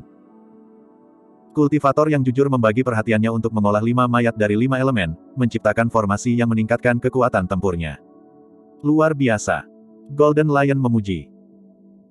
Meskipun kelompok mereka sebagian besar terdiri dari iblis, mereka telah bertarung dengan banyak pembudidaya dan secara alami tahu bagaimana menilai kekuatan tempur para pembudidaya. Namun, meskipun pembudidaya yang jujur itu kuat dan dapat mengendalikan 5 boneka, dia tidak dapat bertahan dari serangan liar dari puluhan mayat pertempuran. Berkat fenomena inti emas yang dilepaskan oleh lemak, mereka berdua dapat bertahan sampai sekarang. Itu adalah arus sungai kuning pucat yang sangat besar dengan riak yang tak terhitung jumlahnya. Itu memancarkan aura yin tak berujung yang sepertinya bisa menghapus semua dosa di dunia. Banyak mayat mengapung di sungai kuning. Oh, oh. Seolah-olah hantu yang tak terhitung jumlahnya berteriak. Wajah-wajah mengancam muncul satu demi satu di sungai. Fenomena Golden Core mengelilingi dan melindungi mereka berdua di tengah, menciptakan gelombang untuk bertahan melawan mayat pertempuran yang sedang mengisi. Mayat pertempuran tampak waspada terhadap sungai kuning. Setiap kali air dari sungai kuning memercik ke mayat-mayat pertempuran, asap hijau akan mengepul bersama dengan suara mendesis. Seolah-olah mereka hidup, mayat pertempuran akan berteriak dan mundur, melompat di tempat. Mata hitam kehijauan mereka yang mengerikan sedikit melotot, merah dan dipenuhi ketakutan. Apa ini? Rubah kecil bergidik. Pemandangan sungai kuning membuatnya merinding. Jika Suzimo dan yang lainnya tidak berdiri di depannya, dia akan melarikan diri dalam ketakutan sejak lama. Itu salah satu fenomena kuno, Yellow Springs 1. Suzimo berkata perlahan, di era di mana para kaisar kuno bangkit satu demi satu, kaisar dunia bawah mengumpulkan keberaniannya dengan keyakinan besar untuk membersihkan jiwanya sendiri dan berjalan-jalan di sekitar gerbang kematian. Dia menyaksikan Yellow Springs secara pribadi dan terinspirasi untuk menciptakan fenomena inti emas itu. Petik 2. Dikatakan bahwa ada pembuluh darah naga 2, yang tersembunyi di kedalaman mata air kuning dan itu sangat kuat. Dengan itu, Kaisar Dunia Bawah menciptakan klasik mistik yang tiada taraf, sutra naga yang mencengangkan, dan ini adalah klasik mistik nomor 1 untuk menemukan titik akupuntur. Petik 2. King mengangkat alisnya sedikit dengan ekspresi kontemplatif sebelum bergumam, gendut itu terlihat familiar. Meskipun ada kabut busuk yang mempengaruhi penglihatan seseorang di semua tempat, King memperhatikan ada sesuatu yang salah setelah melihat sejenak. Ini sedikit lemak dari puncak etiril. King berseru. Setelah lebih dari 20 tahun, Little Fatty telah menjadi dewasa secara signifikan dan fitur-fiturnya juga sedikit berubah. Namun, wajahnya tetap sama. Itu benar, itu dia. Suzimo mengangguk. Kultivator lainnya juga adalah teman lama. Dia awalnya adalah seorang pembudidaya dari Sekte Pegunungan Selatan, Sijian. Apakah kalian mengenalinya? Petik 2. Warisan yang ditinggalkan oleh Kaisar Dunia Bawah di Tianhuang Daratan adalah salah satu dari 5 doktrin sesat saat ini, Sekte Makam. Di medan perang kuno dasar, Little Fatty dibawa pergi oleh Tumsek. Sijian di sisi lain bergabung dengan yang lain dari 5 doktrin sesat, Sekte Boneka. Fatty, maafkan aku telah memberatkanmu. Wajah Sijian pucat dan dia berkeringat di dahi, terbukti bahwa energi rohnya habis dan dia tidak dapat melanjutkan. Sementara dia memperoleh kekuatan tempur yang kuat dengan mengendalikan 5 boneka, jumlah energi roh seseorang juga meningkat banyak. Untuk apa kau mengatakan itu? Tunggu dan jangan terganggu. Kami pasti bisa keluar. Petik 2. Telapak tangan gemuk Little Fatty bergetar saat dia mengendalikan air Yellow Springs, menciptakan gelombang yang melindungi serbuan mayat-mayat pertempuran. Meskipun dia mengatakan itu, fenomena Yellow Springs Little Fatty juga menunjukkan tanda-tanda kelelahan dengan kekuatan yang berkurang, itu menjadi tidak stabil terhadap serbuan mayat pertempuran yang terus-menerus. Saat dia bertahan melawan mayat-mayat pertempuran di luar, Little Fatty berkata, apakah kamu tahu mengapa aku meminta bantuanmu kali ini? Mengapa? Si Jian bertanya. Karena kamu bodoh. Bahkan pada saat ini, Little Fatty tetap optimis dan berkata dengan riang, seperti kata pepatah, orang bodoh disukai oleh keberuntungan. Karena kamu sangat bodoh, kamu pasti memiliki umur panjang yang baik. Alasan mengapa saya meminta bantuan Anda adalah karena saya menginginkan sedikit dari kekayaan itu. Petik 2. Kamu masih ingin ngobrol nganggur. Seorang pembudidaya Kors Refinement Cult menamparkan tas penyimpanannya dengan ekspresi dingin, melambaikan tangannya untuk memercikkan bubuk kuning pucat ke mayat pertempuran. Little Fatty mengendus dan berseru kaget, Kors Berserk Powder. Sebelum kata-katanya selesai, mayat pertempuran yang ditutupi oleh bubuk kuning pucat meraung dengan cara yang dalam dan bergema. Mayat pertempuran tumbuh dan pakaian yang mereka kenakan meledak, memperlihatkan pembuluh darah hijau tebal di tubuh, leher, dan wajah mereka. Mereka merayap di sekitar kulit seperti ular kecil dan tampak mengancam. Saat mereka meraung, mayat pertempuran mengeluarkan bau busuk dari mulut mereka dan 2 pasang taring tajam tumbuh dari rahang atas dan bawah mereka. Mereka berlumuran darah dan tampak sangat meresahkan. Bang, bang, bang. Kekuatan mayat perang tumbuh secara signifikan dan mereka tidak lagi takut pada kekuatan Yellow Springs, seolah-olah mereka telah mengamuk. Mereka menyerbu fenomena inti emas Little Fatty terus-menerus, menyebabkannya bergetar hebat. Seketika, fenomena Yellow Springs bergetar. Bahkan Yellow Springs sendiri tampaknya sudah tenang. Jiwa-jiwa yang menyendiri, hantu kelaparan dan mayat makhluk-makhluk surgawi terkurung di Yellow Springs. Tapi sekarang, Yellow Springs tampaknya telah ditekan oleh lusinan mayat tempur yang berdiri di dalamnya saat mereka mengaum ke udara dengan keganasan yang sangat dahsyat. Ekspresi murka melintas di mata Little Fatty. Jika Kaisar Dunia Bawah tahu bahwa fenomena Yellow Springs telah jatuh ke titik ini dengan mayat di dalamnya ditekan, dia pasti akan meledak marah. Saat itu, sebuah suara terdengar. Meskipun itu tidak keras atau lembut, itu membanjiri raungan mayat pertempuran dan menyebar ke setiap sudut medan perang. Berani-beraninya sekelompok penjahat berperilaku begitu berani di medan perang kuno di mana kaisar yang tak terhitung jumlahnya telah binasa. Little Fatty gemetar ketika dia mendengar suara itu dan matanya yang seperti manik membelalak tak percaya. Si Jian terengah-engah tapi ekspresi penasaran muncul di wajahnya juga. Suara itu terdengar familiar. Itu bos. Sedikit lemak tidak bisa membantu tetapi berseru. Bos. Si Jian melempar batu sesaat sebelum bertanya, saudara-saudari puncak etiril. Tepat sekali, saya tidak mungkin salah. Petik 2. Little Fatty mendukung fenomena Yellow Springs dan melompat, melihat keluar dengan panik saat dia melambai dengan ekspresi bersemangat di wajahnya. Bos, aku di sini. Cepat dan datang selamatkan aku. Petik 2. Bab 679, menekan mayat. Siapa orang yang tidak bijaksana yang mencoba ikut campur dalam urusan kultus penyempitan mayat? Pemimpin pembudidaya Corps Refinement Cult memelototi grup masuk Tsushimo. Matanya tidak berkedip, menyerupai mata ikan mati, dan suaranya menyeramkan dan mematikan. Orang lain berkata dengan dingin, binatang buas, lebih baik kamu pergi jauh-jauh. Jika tidak. Hehe, mengingat mistik klasik tertinggi dari Corps Refinement Cult, kami dapat dengan mudah mengubah kalian menjadi mayat pertempuran dan membiarkanmu mengalami nasib yang lebih buruk daripada kematian. Apakah begitu? Tsushimo mengangkat alisnya sedikit. Tidak ada yang melihat apa yang dia lakukan tetapi dalam sekejap, dia melesat ke grup kultus penyempurnaan mayat seperti anak panah. Itu terlalu cepat. Jarak antara kedua belah pihak tidak terlalu jauh untuk memulai. Inti dalam dan inti emas Tsushimo berada di alam yang sempurna. Ketika dia mengedarkan kedua inti bersama dengan energi iblis dan roh di samping kekuatan kidarahnya. Bahkan binatang buas berdarah murni dengan indera tajam dan tubuh yang kuat tidak akan bisa bereaksi terhadap kecepatan ledakan itu, apalagi para pembudidaya Corps Refinement Cult. Tidak ada teknik atau seni roh. Dia menerobos masuk murni dengan tubuhnya. Tepat di depan semua orang, para pembudidaya Corps Refinement Cult yang menghalangi jalan Tsushimo dihantam berkeping-keping dengan darah yang muncrat kemana-mana, seperti semangka raksasa. Dia adalah senjata manusia. Tidak ada yang bisa menahan kekuatannya saat dia menerobos kerumunan. Seven Corps Refinement Cult pembudidaya mencibir beberapa saat sebelumnya. Segera setelah itu, mereka ditabrak sampai mati bahkan tanpa memahami bagaimana mereka mati. Seorang pembudidaya Corps Refinement Cult bereaksi dan membela secara naluriah dengan menopang batang besi esensi chaos di depannya. Tanpa diduga, bayangan hitam melesat. Jepret. Batang besi di tangannya patah menjadi dua. Bagian tengah tempat benda itu patah menusuk dadanya seperti tombak, menembusnya sepenuhnya.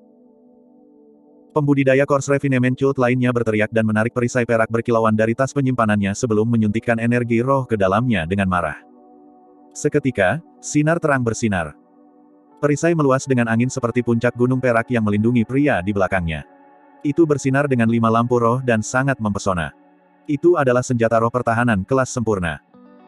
Di dunia kultivasi dinasti Zhou besar, senjata roh yang sempurna akan menyebabkan kehebohan yang cukup besar. Namun, ekspresi Tsushimo tidak berubah, faktanya, tidak ada emosi di matanya. Dia telah melihat terlalu banyak senjata seperti itu. Saat ini, dia memiliki lusinan senjata roh yang sempurna di tas penyimpanannya sendiri. Kecepatan Tsushimo tidak melambat saat tubuhnya naik dengan lembut.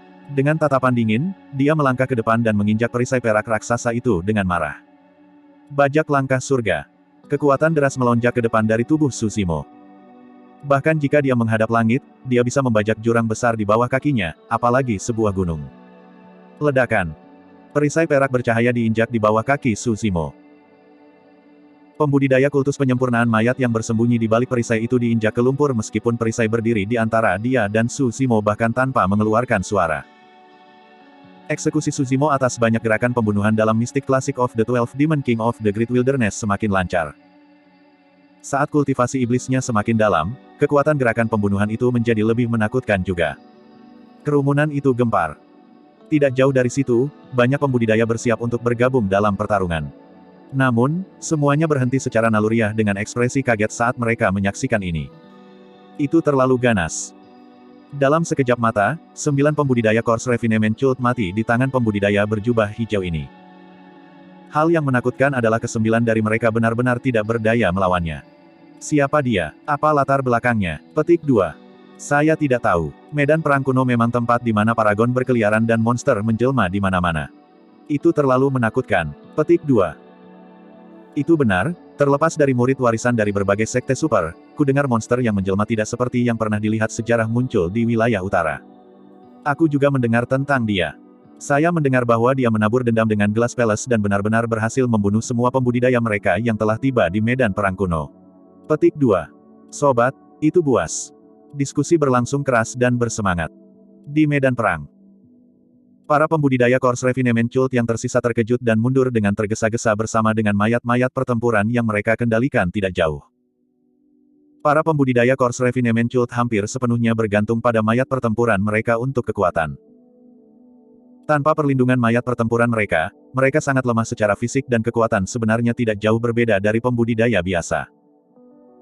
Pemimpin dari para pembudidaya kultus pemurnian mayat berkata dengan dingin, kamu benar-benar memiliki keinginan untuk mati. Para pembudidaya kultus penyempurnaan mayat menghabiskan hari-hari mereka dengan mayat sebagai teman mereka dan tubuh mereka juga dipenuhi dengan racun. Kamu tidak akan bisa lolos dari kematian setelah menghancurkan tubuh mereka. Petik 2. Tepat sekali. Kultivator kultus pemurnian mayat lainnya mencibir, Bis, apakah Anda menyadari bahwa ki darah di tubuh Anda mulai memburuk? Hehe. Hahaha. Su Zimo mengangkat kepalanya dengan tawa keras. Ki darah di tubuhnya melonjak dengan suara tsunami yang dahsyat. Dia sama sekali tidak terlihat diracuni. Garis keturunannya seperti kuali yang menyala-nyala. Itu bisa membakar, menguapkan, dan membersihkan semuanya. Bahkan racun dari Poison Sect mungkin bukan ancaman baginya, apalagi racun dari mayat. Kamu. Petik 2. Wajah para pembudidaya Course Refinement Cult menjadi pucat seperti lembaran. Sebuah bayangan tinggi dan perkasa menyerbu di depan mereka, mengayunkan dua kepalan seperti palu dan menerobos ke kiri dan ke kanan di tengah kerumunan. Tidak mungkin para pembudidaya Course Refinement Cult bisa menahan tangan besi monyet. Satu demi satu, sosok dikirim terbang. Pada saat mereka mendarat di tanah, mereka adalah mayat tanpa kehidupan di dalamnya. Hembusan angin jahat bertiup lewat. Seekor harimau ganas dengan ki jahat yang bergemuruh menerjang dari atas singa, mencabik-cabik tubuh pembudidaya kultus pemurnian mayat di perut seolah-olah sangat lapar. Saat racun mayat itu bersentuhan dengan bulu harimau roh, itu dibersihkan menjadi kekosongan dengan arus listrik. Mengaum. Seekor singa emas dengan bermartabat mungkin menyerbu ke kerumunan dan mengeluarkan raungan yang memekakkan telinga. Beberapa pembudidaya Course Refinement Cult yang paling dekat dengannya mulai mengeluarkan darah dari mata, hidung, telinga dan mulut. Mereka berdarah dari semua lubang. Otak para pembudidaya itu terguncang menjadi lumpur.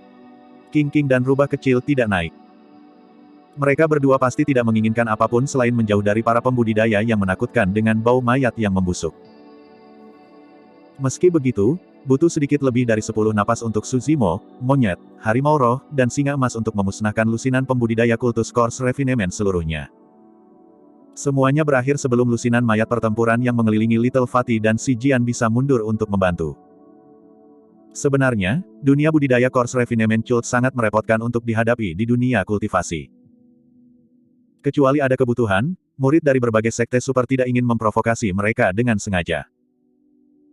Mayat tempur yang mereka miliki kebal terhadap api, air, dan sangat kuat sehingga mereka bisa menghadapi senjata roh yang sempurna atau bahkan menghubungkan langsung. Para pembudidaya Course Refinement Cult hampir mustahil untuk dikalahkan dengan mayat pertempuran berdiri di depan mereka. Namun, kelemahan pembudidaya Course Refinement Cult juga terbukti. Saat mereka jatuh, mayat pertempuran mereka tidak akan dikendalikan dan tidak lagi menjadi ancaman. Dengan memahami kelemahan itu, Su Zimo dan yang lainnya tidak memberi para pembudidaya kultus penyempitan mayat ruang bernapas dan membantai kelompok mereka dengan kekuatan menggelegar dalam lebih dari 10 napas. Lusinan mayat pertempuran jatuh ke depan dengan kaku, berubah menjadi mayat sejati. Bab 680, Gangguan. Little Fatty baru saja mengonsumsi beberapa eliksir dan terengah-engah. Sebelum dia bisa tenang, dia melihat bahwa para pembudidaya Course Refinement Cult sudah terbunuh sepenuhnya. Matanya membelalak dan rahangnya hampir jatuh ke tanah. Rumornya tidak bohong, Kakasu masih ganas seperti biasanya. Si Jian menelan ludah dan menggumamkan pikirannya. Bro, aku senang kamu ada di sini. Aku merindukanmu sampai mati. Petik 2. Karakter Little Fatty tidak berubah saat dia bergegas seperti bakso raksasa. Dia menerjang pelukan Suzimo secara emosional dengan air mata dan ingus. Mengupas wajah gendut itu, Suzimo memarahi sambil terkekeh, berhenti berakting.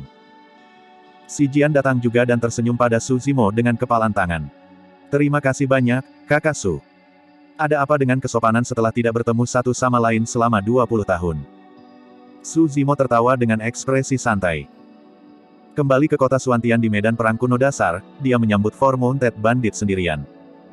Namun, Little Fatty, Ji Chengtian, Little Fatty dan Si Jian sangat berani dan kembali bertarung dengannya. Mereka adalah saudara yang telah melalui masa sulit. Little Fatty tertawa. Si Li Jian itu bodoh seperti biasanya, abaikan saja dia, bos. Ketiganya telah bersatu kembali setelah waktu yang lama dan kata-kata tidak bisa menggambarkan kegembiraan Little Fatty. Si Jian tidak banyak bicara dan hanya tertawa bodoh sepanjang waktu. Meskipun Suzimo tampak tenang, dia juga tersenyum lebih banyak dari biasanya. Terima kasih atas bantuanmu, saudara sesama ras iblis.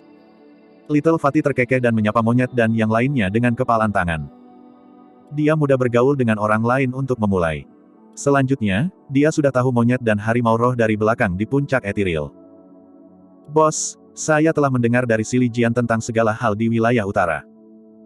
Little Fatty menghibur, jangan khawatir, ikuti saya kembali ke sekte saya kali ini. Aku akan membujuk tuanku untuk membawamu masuk. Meskipun warisan sekte makam tidak kuat, kita telah bertahan sepanjang sejarah dan memiliki dasar juga. Petik 2. Selain itu, makam sekte adalah yang terbaik dalam menjadi rahasia. Tidak mungkin orang luar tahu tentang di mana kita berada. Petik 2. Hampir seluruh wilayah utara tahu tentang perseteruan Suzimo dengan Glass Palace. Para pembudidaya biasa tidak menginginkan apapun selain menjauh dari Suzimo karena takut terlibat. Namun, Little Fatty sama sekali tidak memiliki pertimbangan seperti itu. Sebaliknya, dia memikirkan ide dan solusi untuk Suzimo. Suzimo menepuk pundak Little Fatty dengan rasa terima kasih. Meskipun kedengarannya seperti ide yang mungkin, itu tidak praktis. Little Fatty adalah Golden Core. Bahkan jika dia adalah murid warisan, kata-katanya tidak akan membawa banyak beban di sekte. Sebagian besar sekte pasti tidak ingin melawan sekte super seperti Istana Kaca hanya untuk orang seperti dia, kerugiannya melebihi keuntungannya. Selain itu, meskipun makam sekte adalah salah satu dari 5 doktrin sesat, diketahui bahwa mereka memiliki sedikit murid, tidak mungkin mereka bisa melawan Glass Palace. Saudara Su, dua bisa kembali dan menjelaskan hal-hal kepada sekte boneka juga. Si Jian mengumpulkan keberaniannya dan ingin membantu Suzimo mengatasi masalahnya juga. Suzimo melambaikannya sambil tersenyum dan mengalihkan topik. Tidak apa-apa, kita bisa membicarakannya lain kali. Benar, bagaimana kalian akhirnya bertarung melawan pembudidaya Course Refinement Cult? Petik 2. Si Jian mencengkeram tinjunya dan berkata dengan penuh kebencian, sekte boneka dan kultus pemurnian mayat memiliki permusuhan yang dalam sejak awal. Tentu tidak mungkin mereka akan melepaskan saya begitu mereka melihat saya. Petik 2. Oh. Suzimo mengangkat alisnya. Di Tianhuang Daratan, di antara 9 sekte abadi, 7 sekte iblis, 6 biara Buddha, 5 doktrin sesat, dan beberapa kelompok yang tidak ortodoks. Ada permusuhan yang benar-benar mengakar di antara beberapa sekte super yang sudah berlangsung lama. Misalnya, sekte biduk surga dari sekte abadi dan sekte bumi jahat dari sekte iblis adalah musuh lama. Ada juga konflik serupa antara sekte abadi. Istana Kaca memiliki hubungan yang sangat buruk dengan lembah Snowdrift di benua tengah. Si Jian melanjutkan, awalnya, tidak ada 5 doktrin sesat. Course Refinement Cult didirikan oleh pengkhianat sekte boneka. Petik 2. Dia adalah kultivator paling berbakat di sekte boneka dan bahkan memiliki potensi menjadi seorang kaisar jika dia terus berkultivasi. Namun, dia akhirnya membelok ke jalan yang salah dan fokus sepenuhnya pada mayat. Petik 2.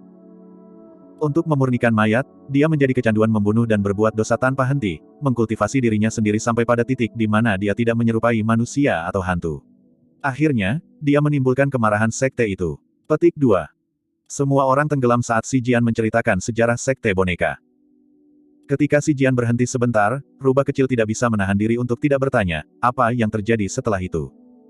Si Jian menghela napas dalam-dalam. Seorang ahli dari sekte merasa kasihan pada potensinya dan tidak tahan melihatnya melumpuhkan kultivasinya begitu saja. Orang itu mencoba membujuknya untuk bertobat berkali-kali tetapi akhirnya dibunuh olehnya. Petik 2. Sai, dia benar-benar kuat. Dia berhasil melarikan diri bahkan melawan serangan gabungan para ahli dari banyak sekte. Petik 2. Meskipun seorang patriark sekte akhirnya pindah, orang itu telah memantapkan dirinya dan menjalin aliansi dengan salah satu doktrin sesat lainnya, Poison Sect. Bahkan jika kita memberikan segalanya untuk membunuhnya, sekte boneka akan menderita kerugian besar dan bahkan menghadapi kemungkinan kehancuran. Petik 2. Tidak ada pilihan lain, kami hanya bisa mengizinkan dia pergi. Tidak lama kemudian, dia menciptakan kultus penyempurnaan mayat di Tianhuang Daratan dan saat itu tumbuh lebih kuat, itu menjadi salah satu dari 5 doktrin sesat. Petik 2. Pantas. Pada saat itu, kesadaran melintas di mata Suzimo. Sebelumnya, saya menyadari bahwa teknik Course Refinement Cult yang digunakan untuk memperbaiki mayat pertempuran mereka mirip dengan teknik sekte boneka. Satu-satunya perbedaan adalah bahwa yang satu jahat dan yang lainnya benar. Jadi, mereka memiliki latar belakang yang sama. Petik 2. Sayangnya, meskipun latar belakang kami sama, situasi di antara kami sekarang tidak dapat didamaikan, kata si Jian.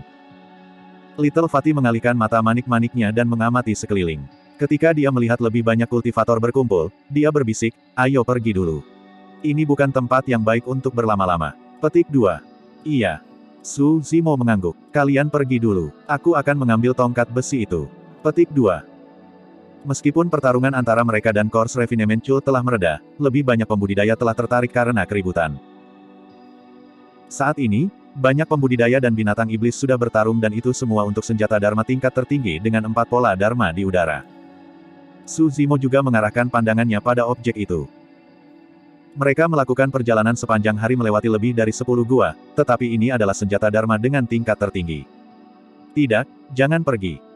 Little Fatty menahan lengan Su Zimo dan berbisik, kita tidak perlu berjuang untuk besi tua itu. Ayo pergi ke tempat lain. Petik 2. Ah.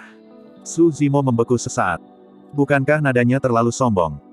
Senjata Dharma tingkat tertinggi dianggap sebagai besi tua di mata Little Fatty. Little Fatty berkata dengan cara yang misterius, ikuti saya akan membawa kalian ke tempat lain. Apa? Su Zimo mau tidak mau bertanya. Little Fatty malah bertanya, berapa banyak gua yang Anda lihat muncul hari ini? Su Zimo menjawab, lebih dari 10. Iya. Little Fatty tidak terkejut. Berdasarkan kesimpulan saya, lebih dari 10 gua seperti itu akan muncul. Sangat banyak. Su Zimo terkejut dan bertanya dengan cemberut, mengapa begitu banyak tempat tinggal gua muncul tiba-tiba? Apa terjadi sesuatu di tempat ini? Petik 2. Semacam. Little Fatty menarik senyumnya dengan cara yang langka dan berkata dengan muram, ada kuburan besar di bawah tempat ini di mana harta yang sebenarnya berada. Tempat tinggal gua ini hanyalah gangguan yang ditinggalkan oleh Tuan Makam.